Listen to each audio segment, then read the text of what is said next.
23 November 1965। আর কিছুক্ষণ পরেই মঞ্চে তার নাম ঘোষণা করা হবে। ইন্দো পাক যুদ্ধে অসামান্য বীরত্বের জন্য হিলালি জুরাত সম্মাননা নেবেন ইস্ট বেঙ্গল রেজিমেন্টের কমান্ডার জিয়াউর রহমান। তবে এই মুহূর্তে তেমন টান অনুভব করছেন না, তার মন পড়ে আছে ঘরে। জীবনের সবচেয়ে মূল্যবান পুরস্কারটি আল্লাহ তাআলা 3 দিন আগেই দিয়েছেন।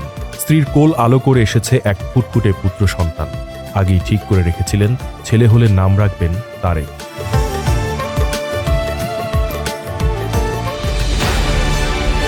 যখন খেমকারানের যুদ্ধে বুরকি খালের তীরে বাংকার বানিয়ে একের পর এক ইন্ডিয়ান ট্যাঙ্ক ধ্বংস করেছেন, তখন বারবার মনে হয়েছে এই বুঝি শেষ, আর কখনো হয়তো ফিরে যেতে পারবেন না প্রিয় স্ত্রীর কাছে।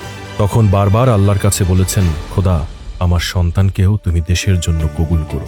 এভাবেই ছোট্ট পিনুর যাত্রা শুরু হয়।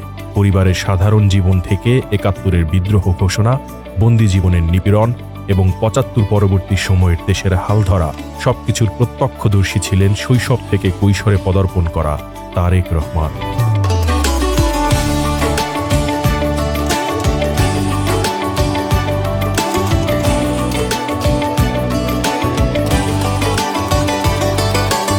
মুক্তিযুদ্ধে সবচেয়ে নিপীড়িত পরিবারগুলোর মধ্যে একটি ছিল জিয়ার পরিবার।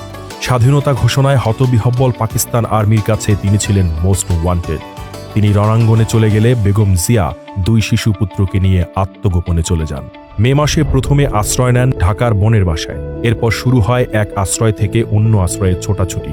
পুরোটা সময় শিশু তারেক রহমান মায়ের হাত ধরে আসন্ন বিপদের আতঙ্ক অনুভব করেছেন পদে পদে। অবশেষে 2রা জুলাই 2 শিশু সন্তান সহ ঢাকার সিদ্ধেশ্বরী থেকে অ্যারেস্ট হন মিসেস জিয়া। এর মাত্র 5 দিন পরে বাংলাদেশ সামরিক বাহিনীর প্রথম নিয়মিত ব্রিগেড জেড ফোর্সের প্রধান নিযুক্ত হন জিয়াউর রহমান। ডিসেম্বরে ঢাকায় মিত্রবাহিনীর আর্টিলারি এবং বিমান হামলা শুরু হলো। তখন তারাও লক্ষ্যবস্তুতে পরিণত হলেন। যুদ্ধের স্মৃতিচারণে তারেক রহমান বলেন, যুদ্ধের সময় আমাদের ঘরের একাংশে বোমা পড়ে। প্রচণ্ড শব্দে আমরা কাঁপছিলাম। আমাদের কান্নাও থেমে গিয়েছিল। সেদিন আম্মাকেও কাঁদতে দেখেছি। একবার ভয়ঙ্কর বন্দিত্ব থেকে মুক্তি পেয়ে পুরোপুরি কৈশোর পেরোনোর আগে আবারও বন্দিত্ব বরণ করেন তারেক রহমান। ৩রা নভেম্বর খালেদ মোশাররফ কর্তৃক জেনারেল জিয়াকে সপরিবারে বন্দী করা হয়। এবার আরেকটু পরিণত তারেক রহমান। নভেম্বরের প্রথম অংশ জুড়ে জেনারেল জিয়া যখন বিশৃঙ্খল পরিস্থিতির নিয়ন্ত্রণে ব্যস্ত, তখনই সাহসী মায়ের পাশে দাঁড়িয়ে সম্পূর্ণ ঘটনা প্রবাহের উত্তেজনা অনুভব করেন। চাক্ষুষ করেন সেনা অফিসারদের পরিবারের উপর চালানো নিধনযজ্ঞ।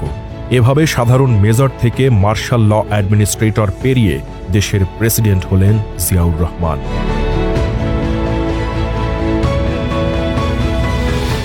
তবে পিতার কঠোর শৃঙ্খলা ও নিয়মের ব্যত্যয় ছিল না।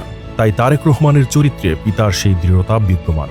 সেই সাথে ধারণ করেছেন দেশের জন্য শহীদদের সবটুকু স্বপ্ন এবং ভালোবাসা। 1981 সালে প্রেসিডেন্ট জিয়াউর রহমানের নির্মম হত্যাকাণ্ডের সাক্ষী হন কিশোর তারেক। এই ভয়াবহ সময়ে মাকেও বেশি দিন কাছে পাওয়ার সৌভাগ্য হয়নি তার। দেশের প্রয়োজনে, মানুষের প্রয়োজনে বেগম জিয়া ঝাঁপিয়ে পড়েন স্বৈরাচার বিরোধী আন্দোলনে। এদিকে কলেজ পেরিয়ে ঢাকা বিশ্ববিদ্যালয়ে ভর্তি হওয়ার সুযোগ পেলেও স্বৈরাচারের হুমকিতে সেটি সম্পন্ন করতে পারেননি। 90-এর আন্দোলনের পুরোটা সময় তিনি বেগম জিয়া ও ছাত্রদলের প্রত্যক্ষ সহচর্যে কাটিয়েছেন। অবশেষে 1988 সালে বগুড়ার গাবতলী উপজেলা বিএনপির সদস্যপদ গ্রহণের মাধ্যমে জাতীয়তাবাদী রাজনীতিতে পদার্পণ করেন তারেক রহমান।